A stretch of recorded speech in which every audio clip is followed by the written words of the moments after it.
This is a new Princess V58 Open.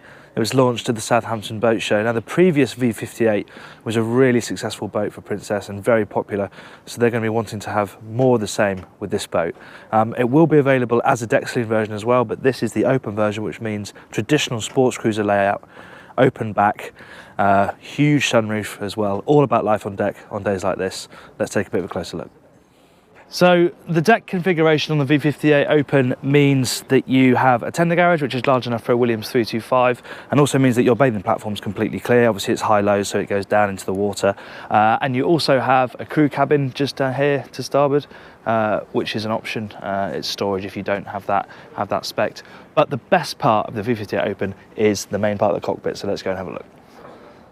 Now the deck saloon version of this boat may be the more versatile year-round option, but on a hot day this open cockpit is unbeatable. It's totally flat all the way up to the companionway, no steps to negotiate, and there's some nice touches that Princess has included to make life easier up here. So you have an electronic awning which comes out over the sun pad, can completely cover it if you want to.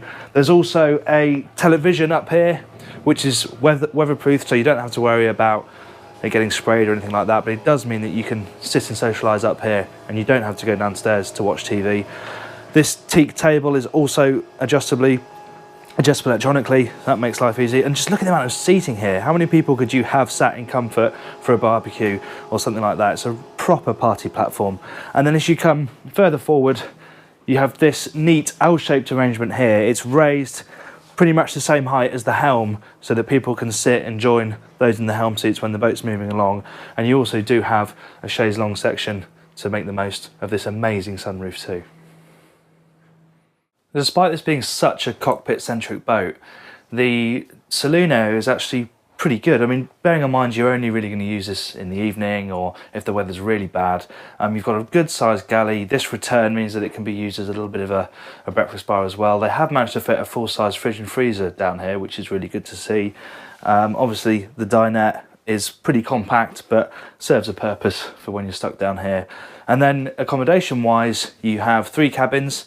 There's a VIP in the bow which has scissor action berth, so you can quickly split them into twins, which is ensuite to a bathroom here.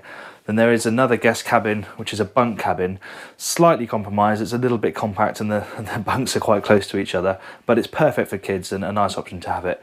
But the star of the show, of course, is the master cabin, which we're going to have a look at now.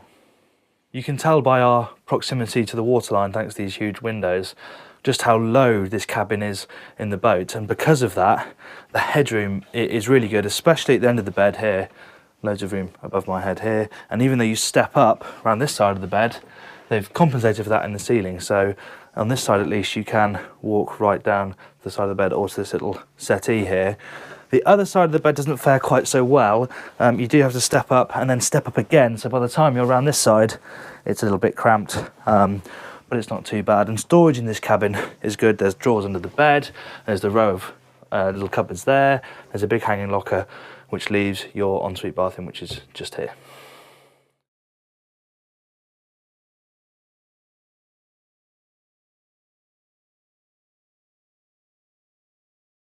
This being a traditional open-backed sports cruiser, the driving experience is quite a bit more visceral than it would be on a deck saloon type sports cruiser, because you can hear the engines back there, you're going to hear the sound of the water rushing by, you feel far more in touch with the elements. I mean, those noises aren't intrusive, but you feel like you're out on a boat, as you should do, which is something I personally quite like. Now this boat you can have with Volvo's D13 engines tuned to either 800 or 900 horsepower. This boat has the 900 horsepower versions and they are perfectly suited to the V58. We managed 37 knots today in our speed runs, more than enough for a boat of this size. But there's a real sweet spot on about 2000 RPM. We're travelling that now, 2000 RPM. She likes a little bit of tab just to keep the bow down, improves the view, means the sharpest part of the hull is cutting through the water, and we're doing 28 knots, and that feels like a really nice place for this boat to be cruising at. Now of course this wouldn't be a Princess V boat without her being good fun to drive, and the steering, it's exactly what we expect, beautifully light, she turns very keenly, just a very, very easy boat to thread around. And she's been superb today actually. It's quite choppy a bit further out here off Plymouth, She handled it very nicely indeed. And the driving position is superb. I really like it. Nice and close to the helm, throttle and wheel close together.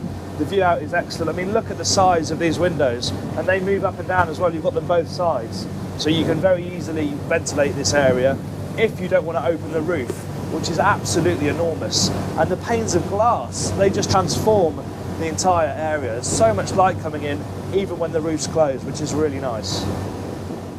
One thing I failed to mention at this point is just how good the V58 Open looks in the flesh. It's really sleek.